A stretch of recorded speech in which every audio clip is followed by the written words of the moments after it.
करूंगा चौधरी वीरेंद्र जी से कि वो अपने दो शब्द आपके सामने रखें। आप सभी साथी जो यहाँ आए हैं, सिर्फ हरियाणा भर से नहीं बल्कि दिल्ली से भी हमारे साथी आए हैं, पश्चिमी उत्तर प्रदेश से भी आए हैं और राजस्थान से भी कुछ साथी हमारे आए हैं और पंजाब से भी। मैं सबसे पहले आपका धन्यवाद करता हूं और आपसे मैं ये समझता हूं कि आप भी मेरे जैसे मैं कर रहा हूं कांग्रेस में शामिल होने की प्रक्रिया में आप मेरे साथ हैं। जरा हाथ खड़े करके बताओ कि आप हमारे साथ हैं। बिल्कुल साथ है साहब। दूसरी बात कि जितने भी हमारे कांग्रेस के नेता भाई मुकुल वासनिक का और हमारा तो बहुत लंबा सफ़र रहा है और सिर्फ पार्टी में नहीं सैर करने में भी हम हाँ। और जनरल सेक्रेटरी हमारे बहुत ही जिन्होंने अभी बात कही रणदीप जी, हमारी बहन शैलजा जी। अब मैं आपको ये बताऊं हमारी बहन क्यों है ये अभी बैठी कह रही थी कि पालवा से भी आ रहे हैं आदमी। ये पालवा की बेटी है, आपको पता होगा। और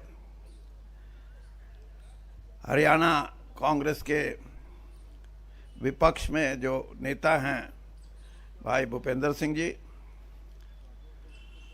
हरियाणा में विपक्ष के नेता ही नहीं बल्कि हमारे लगभग 10 साल तक हरियाणा के मुख्यमंत्री रहे और ये भी मेरे भाई हैं।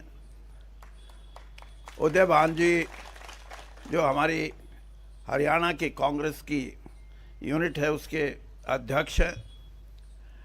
राजेंद्र कौर जी भट्टल ये पंजाब की पूर्व मुख्यमंत्री हैं।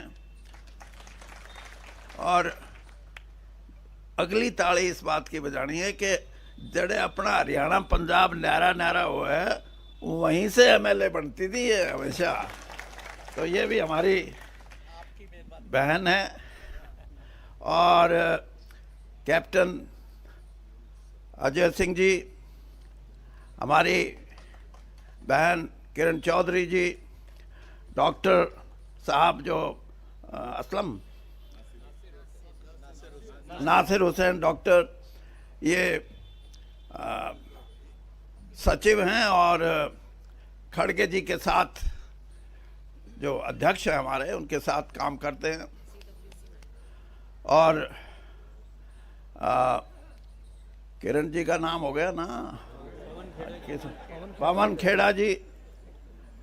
पवन खेड़ा जी की वाक पटुता, कांग्रेस के बहुत से छंटे हुए जो लोग हैं जिनको वाक पटुता में बीजेपी को हराने की क्षमता है। 15 साल कांग्रेस की सरकार। और इसके साथ साथ मेरी धर्मपत्नी भी हैं। हाँ, और मेरा बेटा भी है। मेरा बेटा, मेरी धर्मपत्नी, रणदीप मेरा भाई, मेरे मामा का छोरा, और भूपेंद्र सिंह हुड्डा मेरी बुआ का छोरा। हाँ, पूरा परिवार है। और हमारी बहन शैलजा। ये पालमा गांव हमारा गोती गांव है और यहीं से ये प्रभुवाड़ा गई हैं इनके बुजुर्ग। और जैसे मैंने बताया कि पूरा कुणबा, और अगर बीजेपी को कोई कटाक्ष करना पड़ेगा कल तो ये कहेंगे परिवारवाद। हाँ, यानी उसका परिवारवाद तो ये कि 140 करोड़ भी मेरा परिवारवाद। और हमने भाई बहन हैं, हमने हरियाणा की राजनीति में लोगों का साथ दिया है, लोगों ने हमारा साथ दिया है, इसलिए हम यहाँ बैठे हैं। कोई खैरात में नहीं, और आपने 10 साल में हरियाणा में ये किया कि कोई बनाया ही नहीं अपना। अब जब नहीं बनाया अपना, आज आप मेरे से पूछोगे कि वीरेंद्र सिंह कांग्रेस में क्यों? मैं दो बात आपको कहूंगा। एक तो ये कि बहुत से साथियों ने इश्तिहार भी लगाए हुए मेरे गाड़ियों पे कि घर वापसी। मैं ये कहता हूं घर वापसी के साथ साथ, घर वापसी तो अलग चीज है, विचारधारा की वापसी है, ये विचारधारा की वापसी। और मैं इसलिए ये बात कह रहा हूं कि मैंने मान्यताओं को निभाया है। जिस दिन पहले दिन मेरा मन बना कि मैं कांग्रेस पार्टी में जाके अपनी बात कहूं, तो मेरे को जयराम रमेश जी से मेरा संपर्क पहली बार हुआ। और जयराम रमेश जी से जब मैंने अपना जिक्र किया तो उनके शब्द थे ये जो मैं दोहराना चाहता हूं, और जिसकी जरूरत है इस देश की पॉलिटिक्स में, इस देश में के प्रजातंत्र में। जयराम रमेश जी कह रहे थे कि आप बेशक विपक्ष में रहे हैं, मतलब कांग्रेस के विपक्ष में, लेकिन आपकी प्रेजेंस, आपकी उपस्थिति भारतीय जनता पार्टी में एक ग्रेशियस बात थी। आपने कोई छोटी बात किसी नेता के बारे में और किसी पार्टी के बारे में नहीं कही। और आज भी मैं ये बात कहता हूं कि इस देश के जो प्रजातंत्र से जुड़े हुए लोग हैं, जो अपने आप को नेता और बड़े नेता की संज्ञा देते हैं, उनको भी व्यवहारिक रूप से कुछ मान्यताएं हैं, कुछ गरिमा है, उसको निभाना चाहिए। और अगर हम इन मान्यताओं को निभाएंगे तो हमारा देश मजबूत होगा। तो इसलिए मैं ये बात कही कि मैं घर वापसी तो है ही, लेकिन विचारधारा की वापसी है। और विचारधारा की वापसी इसलिए, मैं कल मेरी धर्मपत्नी से कह रहा था, मैं कहा ये एक जो हमारा राष्ट्रीय गान है जन मन गण, मैंने कहा इसका मतलब समझा। ये हिंदी में थोड़ी सी मेरे से ज्यादा तेज है, हाँ। और उसके आगे है अधिनायक, जन मन गण अधिनायक। इसका मतलब ये कि आजादी के बाद इस देश के कर्णधार, इस देश पे राज करने वाले राजनीतिक दल या राजनीतिक नेता नहीं, बल्कि जनता है, प्रजा है इस देश पे राज करने वाली। ये रिपब्लिक है। रिपब्लिक को हिंदी में क्या बोलेंगे? हाँ, ये गणतंत्र है। और गणतंत्र में लोग ही, जिसको डिक्टेटर बोलते हैं, अगर कोई गाने की शब्दों को देखे तो इस देश के सबसे बड़े जो डिक्टेटर की जिसको हम संज्ञा देते हैं, वो इस देश के नागरिक हैं, इस देश के गणतंत्र के लोग हैं। और इन्हीं आधार पे डॉक्टर भीमराव अंबेडकर ने इस संविधान की रचना की थी। और संविधान और गणतंत्र, पार्लियामेंट्री डेमोक्रेसी, ये अगर बचानी है तो देश को उठना पड़ेगा। देश के साधारण से साधारण आदमी को उठना पड़ेगा। मैं सिर्फ वोट की बात नहीं कहता, मैं वो बात कह रहा हूं जिससे ये देश लड़ना चाहता है, अपने गणतंत्र को बचाने के लिए, अपने संविधान को बचाने के लिए, अपनी मर्यादित राजनीति को बचाने के लिए। अगर ये चाहते हैं तो इस किस्म की संरचना करनी पड़ेगी। बहुत से लोग बड़ी बड़ी बात करते हैं। आप कहोगे कि आप भी 10 साल भारतीय जनता पार्टी में रहे। मैं आपको सिर्फ इतना कहना चाहता हूं, जिस दिन मैं कांग्रेस से विदा लेके गया, मैं श्रीमती सोनिया गांधी से मिल के गया था। मैं उनसे क्षमा याचना करके गया था कि किसी कारणवश मुझे भारतीय जनता पार्टी में जाना पड़ रहा है, और जिस दिन इस देश के प्रधानमंत्री आदरणीय मोदी जी ने मुझे अपनी कैबिनेट में लिया, उससे 5 घंटे पहले मुझे बुला के कहने लगे कि वीरेंद्र सिंह जी, आपका राजनीतिक सफर। मैंने कहा जी राजनीतिक सफर तो बहुत लंबा हो गया, 42 साल कांग्रेस में रहा हूं, और मैं आपको सिर्फ इतना बताना चाहता हूं कि मैं उन राजनेताओं या उन राजनीतिज्ञों में नहीं हूं जो एक पार्टी छोड़ के दूसरी पार्टी में आके अपनी पैंठ जमाने के लिए दूसरी जिस पार्टी को छोड़ के आए उसके बारे में, उसके नेताओं के बारे में अपशब्दों का इस्तेमाल करें। मैं आपको भी ये कहना चाहता हूं कि मैं श्रीमती सोनिया गांधी से मिलके आया हूं, और जितना विश्वास और जितना आशीर्वाद राजीव गांधी जी ने और उसके बाद श्रीमती सोनिया गांधी ने मुझे दिया है, मेरे राजनीतिक जीवन में और दूसरा आदमी हो नहीं सकता।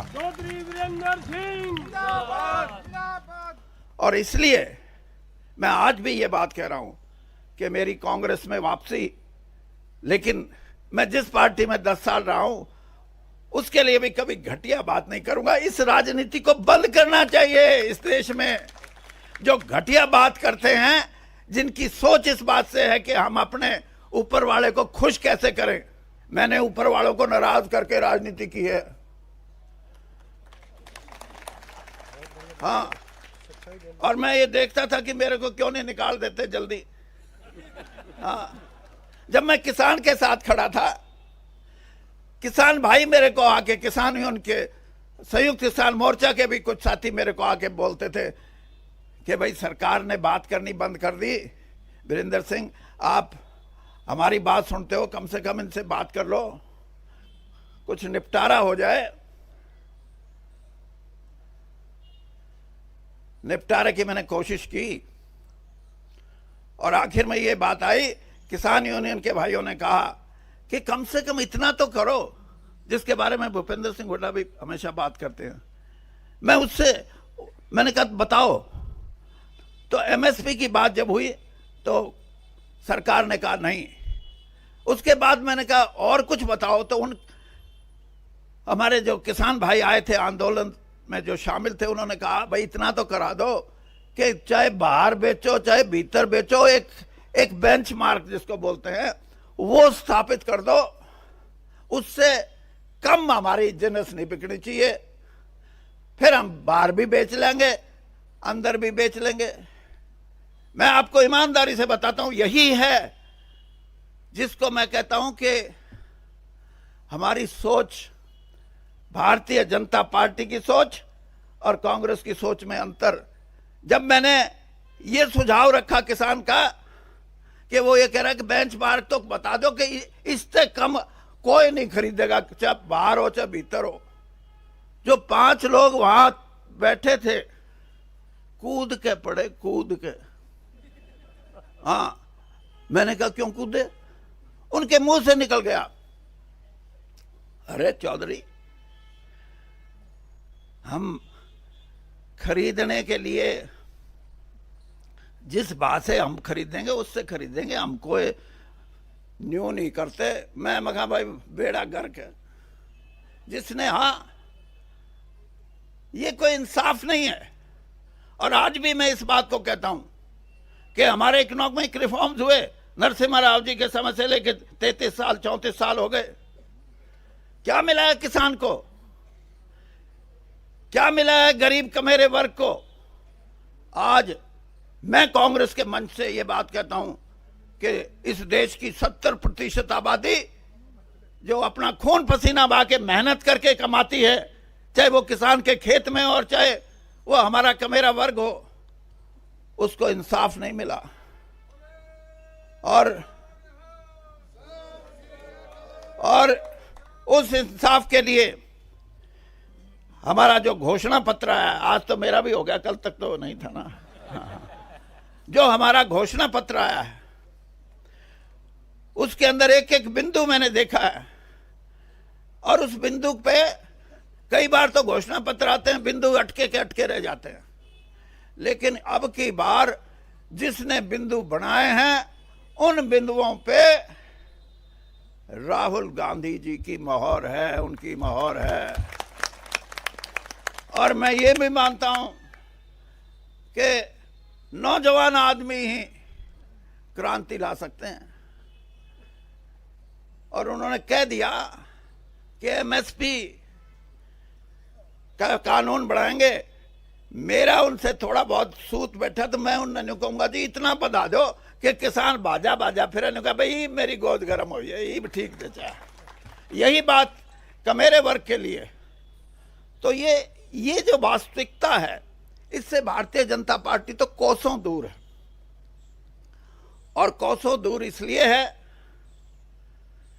कि उनका किसान प्रेम, उनका गरीब प्रेम मैंने बहुत नजदीक से देखा है। इसलिए कह सकता हूं मैं, प्रेम नाम की चीज नहीं है। ये जो सिनेमे देखो ना, इसमें जब रोए है ना, ये चाहे औरत रोए चाहे आदमी रोए, तो ऊं तो रोड़ा क्या होगा, फोटो खिंचवानी है, एक कोई वो आती है दवाई ग्लिसरीन, वो ला दे फिर, तो इनका तो ग्लिसरीन ला ला कर रोए, ये गरीब के लिए और दूसरों के लिए। इनसे उम्मीद मत रखो। और मैं आपसे दावे से कहता हूं कि इस देश में करवट बदल रहा है मतदाता। 52 साल हो गए इस धंधे में, अच्छा ज्योतिषी बन सकता हूं मैं।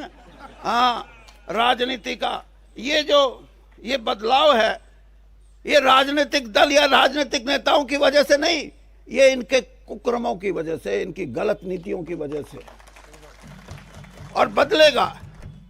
और जब भी पलटा लगेगा, इस देश का मतदाता, इस देश का युवा, इस देश की हमारी बहनें ये लगाएंगी पलटा। और पलटा लगने को तैयार है। 1.5 महीने से मैं भी देख रहा हूं। और पलटा जब लगेगा, राहुल गांधी जी की बात करते हैं। मेरा बेटा जो एमपी है, ये इनके साथ एक कमेटी में एक दिन कहने लगा, ये डैडी, हाँ भाई बता, ये राहुल गांधी परिवार की जो शख्सियत है, जो उसका करिश्मा है, ये आसाम में जाओ जब भी लाखों लोग, उड़ीसा में जाओ जब भी लाखों लोग, और हरियाणा पंजाब में आवे तो खेत में भी होए, ट्रैक्टर ट्रॉली पे भी होए, ट्रक में भी होए।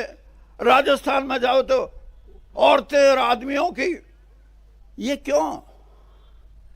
ये इसलिए, मैं इसलिए बताता हूं कि आप समझो, पंडित जवाहरलाल नेहरू के बारे में जिस तरह बात करती है भारतीय जनता पार्टी,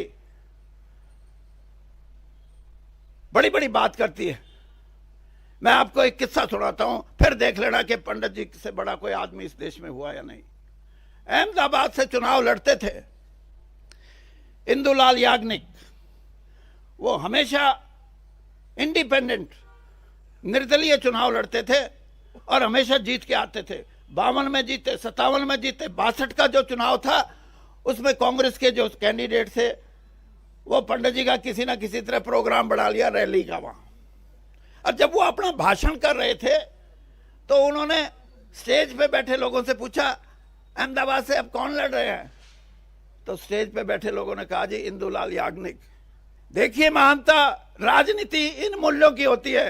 पंडित जी ने उसी समय अपना भाषण बंद किया और कहा कि इंदुलाल याग्निक से अच्छा कोई आदमी नहीं हो सकता, सब इसको वोट देना, मुझे मेरी पार्टी की जरूरत नहीं।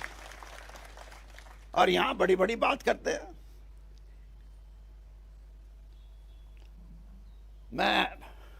मेरे हरियाणा के सारे नेता बैठे हैं, बहन जी आप भी सुनो, हुड्डा जी, अध्यक्ष जी, रणदीप जी कहाँ गए, वो अपने कैप्टन साहब, हाँ कैप्टन साहब और किरण जी।